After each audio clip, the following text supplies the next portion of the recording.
Hi friends, இன்றைக்கி Pandian store பப்மா பார்க்குறதுக்கு முன்னாடி சேனலை சப்ஸ்கிரைப் பண்ணிக்கோங்க, வீடியோ லைக் பண்ணிக்கோங்க. வாங்க வீடியோக்குள்ளே போகலாம். என்ன நடக்குதுன்னு பார்த்தீங்கன்னா, இங்கே பரபரப்பாக எல்லாருமே பேசிகிட்டு இருக்காங்க.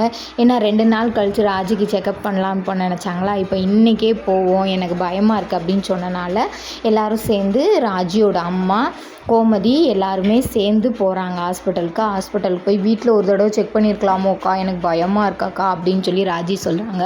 இல்லை, இவ்வளோ தூரம் வந்துட்டோம்ல, வாழை பார்த்துருவோம் அப்படின்னு சொல்லி சொல்கிறாங்க. அப்புறம் பார்த்திங்கன்னா உள்ளே போய் செக்அப் பண்ண போகிறாங்க. அவங்க அம்மா தான் நானும் வரவா அப்படின்னு சொல்லி அவங்க அம்மா கேட்குறாங்க. இல்லை நீங்கள் வெயிட் பண்ணுங்கள், டாக்டர் கூப்பிடு வாங்க அப்படின்னு சொல்லி சொல்கிறாங்க.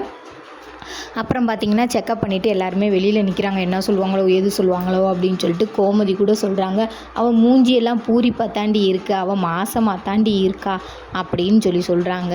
அப்புறம் பார்த்திங்கன்னா எனக்கு பயமாக இருக்குக்கா அப்படின்னு சொல்லி சொல்கிறாங்க. கதிர், நான் கன்சீவாக இருந்தால் என்னடா பண்ணுறது அப்படின்னு சொல்கிறாங்க. பரவாயில்ல அப்படின்னு வச்சு, நான் கன்சீவாக இல்லைன்னா அதுவும் பரவாயில்ல, ஏன் என்னையை போட்டு நீ குழப்பிக்கிட்டே இரு, டாக்டர் என்ன சொல்கிறாங்கன்னு பார்த்து அதுக்கு தக்கன நம்ம முடிவு எடுத்துக்குவோம் அப்படின்னு சொல்கிறாங்க. சரின்னு சொல்லி டாக்டர் கூப்பிட்றாங்க. ஒரு 2 பேர் மட்டும் உள்ளே வருவீங்களா அப்படின்னு சொல்கிறாங்க. சரின்னு சொல்லி 2 பேர் உள்ளே போகிறாங்க. இவங்க கன்சீவாகவே இல்லை, சும்மா பீரியட்ஸ் மட்டும்தான் தள்ளி போயிருக்கு, மிச்சபடி எந்த ஒரு இதுவும் இல்லை அப்படின்னு சொல்லி சொல்கிறாங்க. எல்லாருமே ஷாக்காகி நிற்கிறாங்க.